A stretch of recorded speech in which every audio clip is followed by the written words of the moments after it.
नमस्कार विद्यार्थी मित्रांनो, आज आपण इयत्ता 6वी इंग्रजी विषयातील पहिल्या युनिटमधील 6वा पाठ ग्रँडपा टेल्स अ स्टोरी म्हणजेच आजोबा एक गोष्ट सांगतो हा पाठ मराठी भाषेतून समजून घेऊया.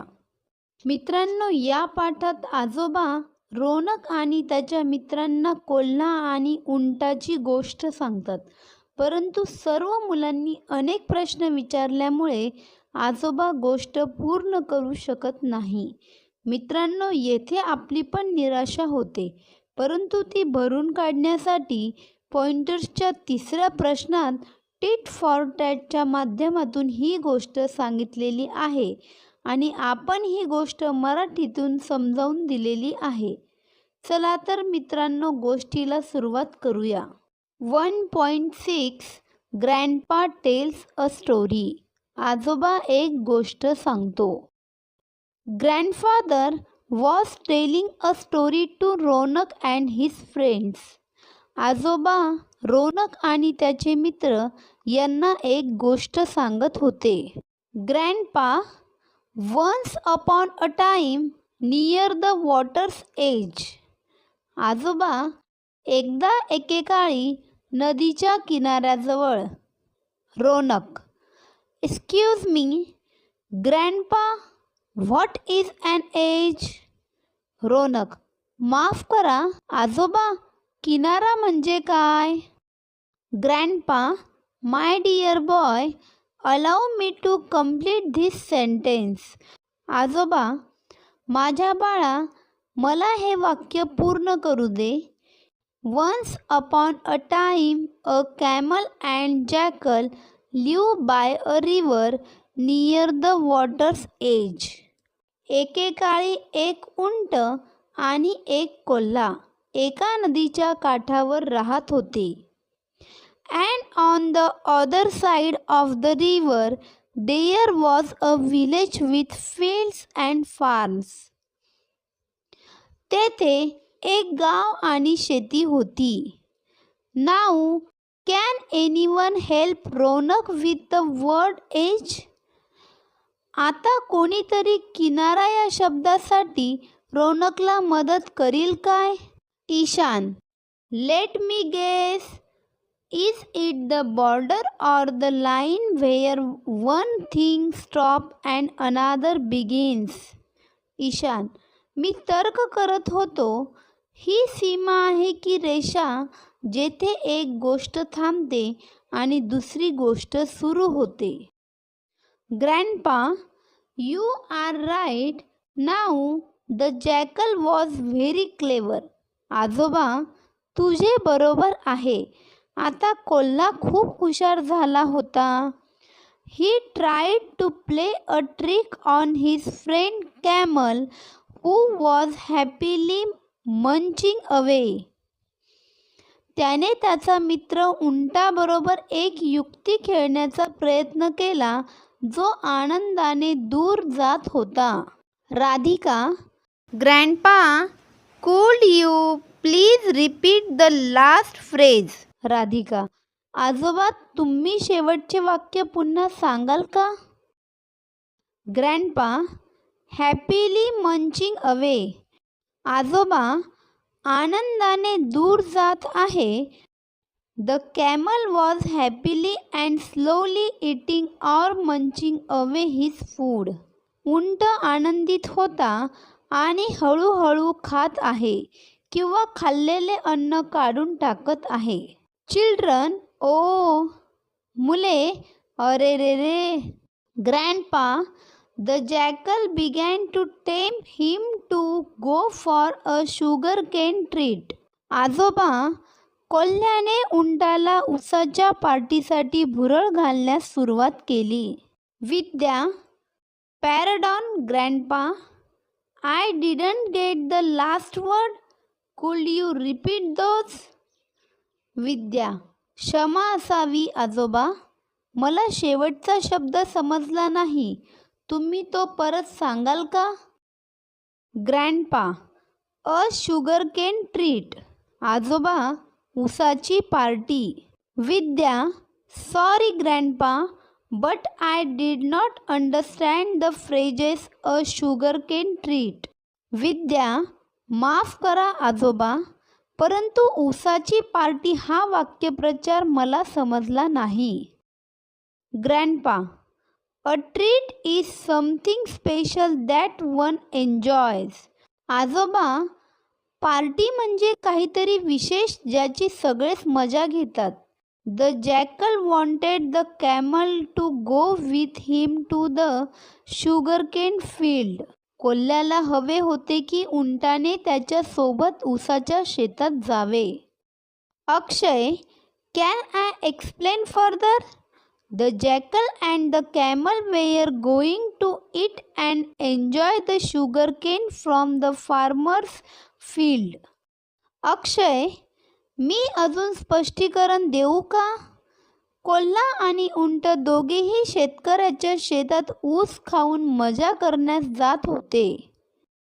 Radhika, why everyone will enjoy a sugarcane treat? Radhika, का सगळेजण ऊसाच्या पार्टीचा आनंद घेऊ शकतात? Grandpa, yes, you have understood the meaning of treat. आजोबा, हो, आता तुम्हाला पार्टीचा अर्थ समजला. Gauri, please continue grandpa, let's listen to the story, but tell me please, does it mean that they were going to steal from the farmer? Gauri, कृपया पुढे सांगा आजोबा, सगळी गोष्ट ऐकूया, पण कृपया मला सांगा, काय ते शेतकऱ्याच्या ऊसाची चोरी करणार होते? Shreya, maybe, but let's listen to the story. Grandpa, let's please have the questions later. Shreya, कदाचित हो, परंतु आपण गोष्ट ऐकूया. आजोबा, कृपया प्रश्न नंतर विचारायला सांगा. मित्रांनो, आजोबांनी सांगितलेली कोल्हा आणि उंटाची गोष्ट पॉइंटर्समधील प्रश्न 3 टिट फॉर टॅटमध्ये पूर्ण सांगितलेली आहे. मित्रांनो, ही गोष्ट आपण येथे मराठी अर्थासह समजून घेऊया. टिट फॉर टॅट म्हणजे जशास तसे. Once upon a time, a camel and a jackal live by a river near the water edge. एकदा एकेकाळी एक उंट आणि एक कोल्हा नदीच्या पाण्याच्या किनाऱ्याजवळ राहत होते. And on the other side of the river there was a village with fields and farms. आणि नदीच्या दुसऱ्या बाजूला तेथे गाव आणि शेतकऱ्यांची शेती होती. The jackal was very clever. कोल्हा खूपच हुशार होता. He tried to play a trick on his friend the camel, who was happily munching away his food. त्याने त्याचा मित्र उंटाबरोबर एक युक्ती खेळण्याचा प्रयत्न केला, जो की आनंदाने अन्न चघळत होता. The jackal began to tempt him to go for a sugarcane treat in a farmer's field. कोल्ह्याने उंटाला शेतकऱ्याच्या शेतातील ऊसाच्या पार्टीसाठी भुरळ घालण्यास सुरुवात केली. At first the camel hesitated, but in the end he agreed to go with the jackal to raid the sugarcane field. सुरुवातीला उंटाने टाळाटाळ केली, परंतु शेवटी उंटाने कोल्ह्याबरोबर जाऊन ऊसाच्या शेतावर धाड घालण्यास कबूल केले. The jackal sat on the camel's back and the two friends cross the river. कोल्हा उंटाच्या पाठीवर बसून दोघा मित्रांनी नदी पार केली. They ate their fill in the sugarcane field. त्यांनी ऊसाच्या शेतात पोट भरून ऊस खाल्ला. Suddenly the jackal began to howl. अचानकपणे कोल्ह्याने किंकाळायला सुरुवात केली. Shh, said the camel, you will wake the farmer. चुप बस, उंट म्हणाला, तू त्या शेतकऱ्याला जागे करशील. But the jackal went on howling. परंतु लबाड कोल्हा किंकाळतच राहिला. Sure enough the farmer and his helpers came running to the field. साहजिकच तो शेतकरी आणि त्याचे मदत करणारे शेताकडे धावतच आले. The naughty jackal slip away but the poor camel could not do so. खोडसाळ कोल्हा पळून गेला, परंतु बिचाऱ्या उंटाला तसे करता आले नाही. The farmer beat him up and drove him away. शेतकऱ्याने उंटाला खूप मारले आणि हाकलून लावले. The jackal was waiting for the camel at the river side. कोल्हा नदीकिनारी उंटाची वाट पाहत होता. He said, sorry brother. तो म्हणाला, माफ कर भावा. But I am in the habit of singing after a good dinner. परंतु रात्रीच्या चांगल्या जेवणानंतर मला गाण्याची सवय आहे. I hope you didn't mind it much. मला वाटते तू ते फार मनाला लावून घेतले नसशील. The camel didn't say anything. उंट काहीच बोलला नाही. He let the jackal sit on his back and entered the river. त्याने कोल्ह्याला आपल्या पाठीवर घेतले आणि नदी पार करू लागला. Near the middle of the river the water was very deep. नदीच्या मधोमध गेला, तेथे पाणी खूप खोल होते. There the camel began to take a deep in the river. तेथे उंटाने नदीमध्ये उडी मारायला सुरुवात केली.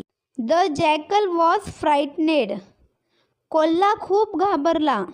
What are you doing, you silly fellow. अरे मूर्ख माणसा, तू हे काय करीत आहेस. Are you trying to drown me. तू मला बुडवण्याचा प्रयत्न करीत आहेस. No brother. नाही भावा. Said the camel. It just that I am in the habit of taking a deep in the river after a good meal. उंट म्हणाला, एवढेच की मला चांगल्या जेवणानंतर नदीमध्ये उडी मारण्याची सवय आहे. I hope you don't mind. मला आशा आहे की तुला वाईट वाटले नसेल. The naughty jackal learned his lesson. या खोडसाळ कोल्ह्याला चांगलाच धडा मिळाला. He never trouble the camel again. त्याने पुन्हा कधीही उंटाला त्रास दिला नाही. मित्रांनो, अशा प्रकारे आज आपण grandpa story tit for tat ही मराठी भाषेतून समजून घेतलेली आहे.